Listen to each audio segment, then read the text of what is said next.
This is the story of Bob. Bob's a really great guy. He trains hard, studies hard, works hard, and tries hard. But no matter how hard Bob trained, studied, worked, and tried, he was always still Bob.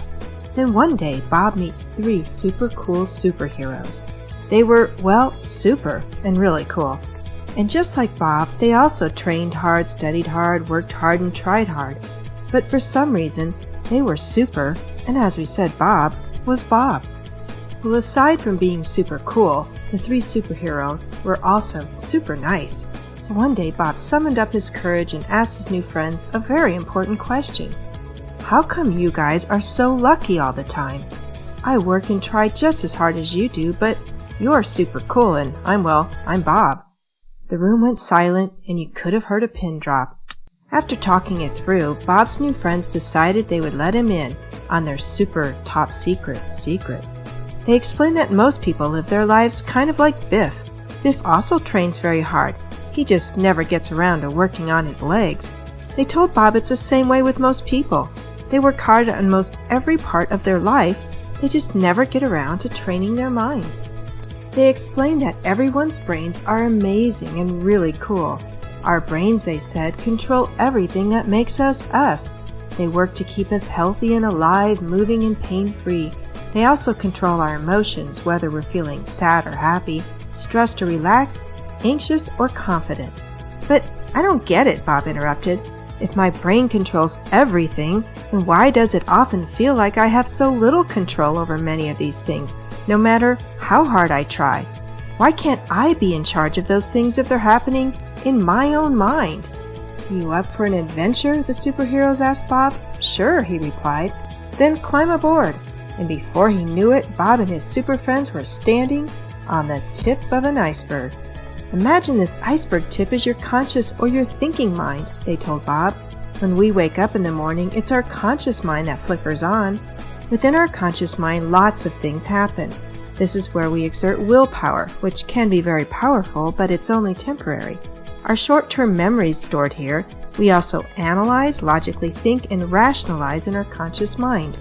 And with all of that analyzing and rationalizing and willpower work it does, it would seem that our conscious mind is in control, that it is making all of our decisions. It would appear that our conscious thinking mind is the captain of our ship.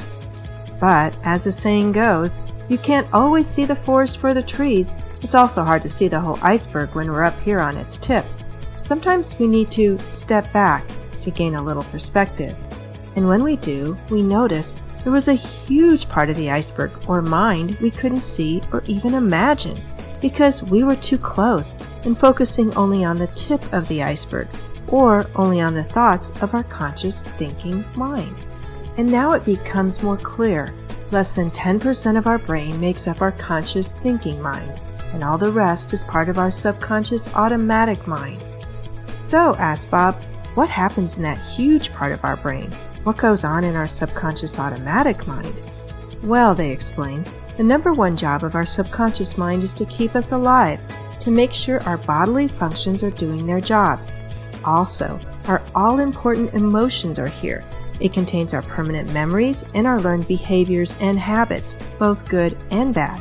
On top of that, our instincts and intuition all come from inside our subconscious mind.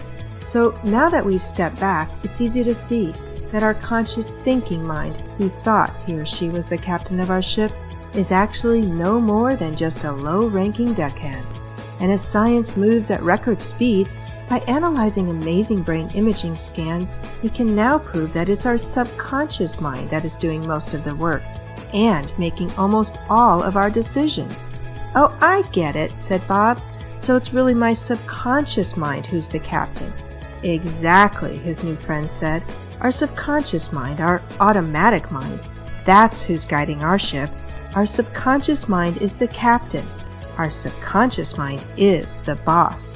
Okay, if that's the case, Bob asked, why can't my thinking mind just tell my automatic subconscious mind what I want it to do or feel? The superhero smiled. Now that is the million-dollar question, isn't it? They went on to explain that there's one more very important part of our mind they hadn't mentioned yet.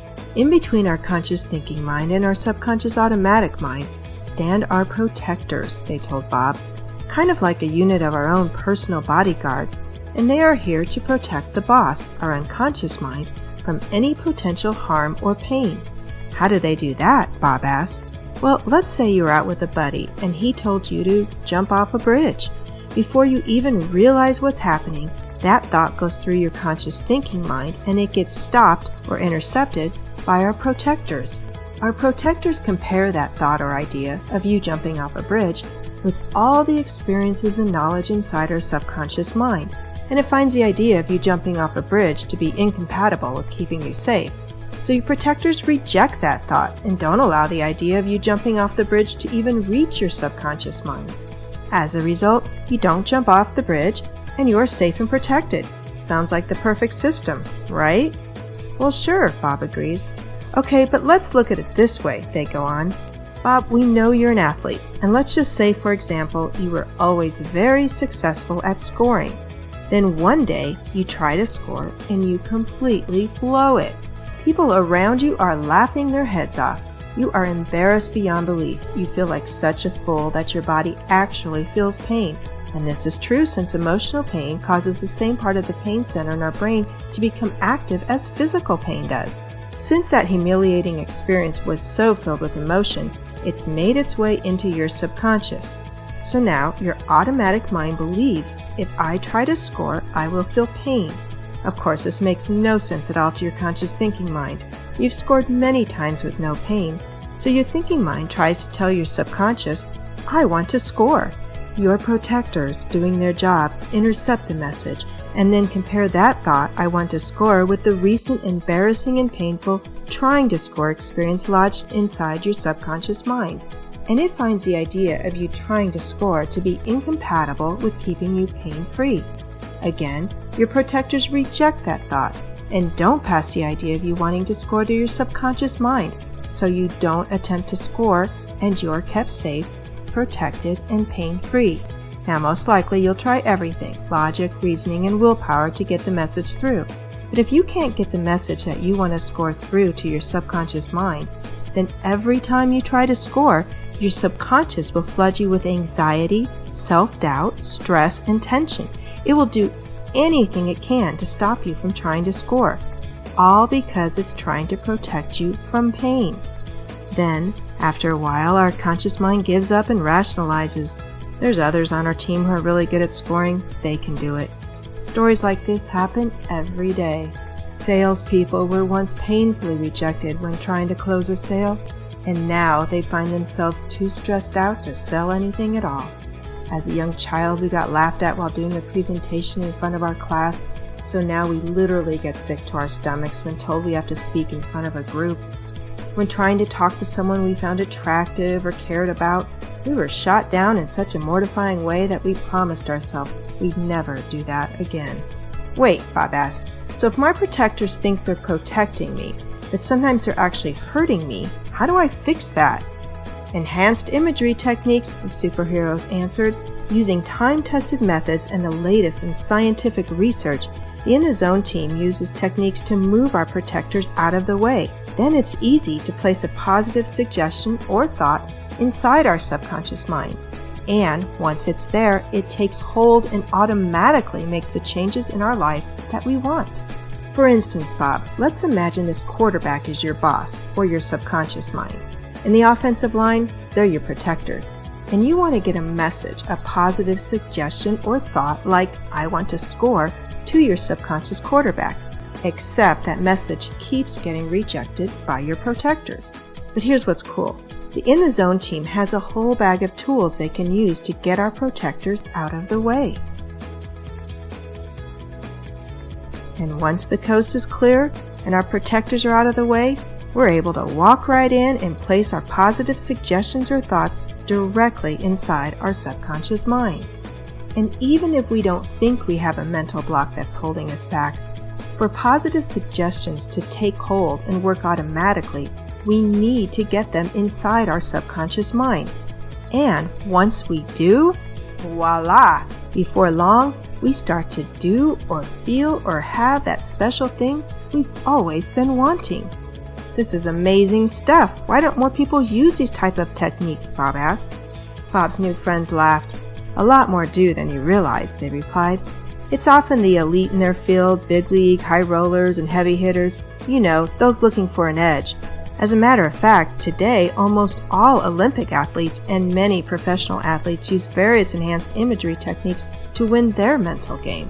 And even though we know athletes, CEOs, salespeople, performers, and hundreds of thousands of other successful people use these methods, most prefer to fly under the radar. When competition is fierce, why give away your secrets? So, most don't." "Makes sense," Bob replied, "and thanks for trusting me with your secret. I definitely want this for my life, so how do I get started?" "No problem, Bob. Just give the team a call. They'll take care of you right away. Also, the team has some awesome zone recording systems.